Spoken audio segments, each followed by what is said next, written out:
جہاں ملک بھر میں مہنگائی نے سر اٹھا لیا ہے، وہیں ڈیرہ مراد جمالی میں بھی مہنگائی کی وجہ سے عوام کا جینا محال ہو چکا ہے۔ محنت مزدوری کر کے اپنا گزر بسر کرنے والے تو اپنی جگہ، مگر اب سرکاری ملازم تنخواہ دار بھی مہنگائی کا رونا رو رہے ہیں۔ ملک میں تیزی سے اٹھنے والی کمر توڑ مہنگائی اور دوسری جانب بے روزگاری نے عوام کی مشکلات میں اضافہ کر دیا ہے۔ حکومت پاکستان عوام کو مہنگائی کے طوفان سے بچانے کے بجائے آئے روز مختلف قسم کے ٹیکس لگا کر مزید عوام کو اذیت میں مبتلا کر رہی ہے۔ مزید اس حوالے سے شہریوں نے وش نیوز سے بات چیت کرتے ہوئے کہا، عوام کو بہت مشکلات ہیں مہنگائی کے حوالے سے۔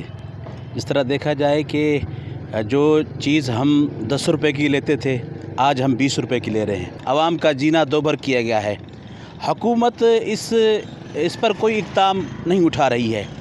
ہم نے سابقہ دور میں بھی حکومتیں دیکھی ہیں، بہت سی حکومتیں آئی ہیں، انہوں نے عوام کو آتے ہی ریلیف دیا ہے، لیکن یہ حکومت واحد حکومت ہے جو آتے ہی عوام پر مہنگائی کا بوجھ، عوام پر جو ہے اتنے ٹیکسز۔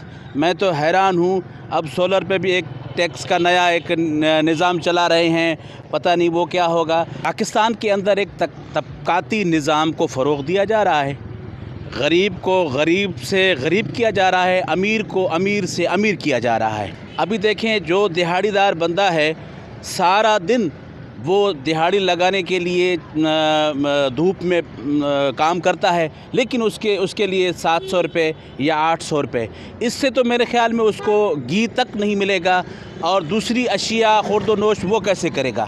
لہٰذا ہم یہ اپیل کرتے ہیں وفاقی حکومت اور صوبائی گورنمنٹ کو کہ وہ عوام کے لیے ریلیف کرے اور مہنگائی کو کم کرے۔ اگر مہنگائی کا احاطہ نہ ہوا تو عوام کا تدارک نہیں ہوگا۔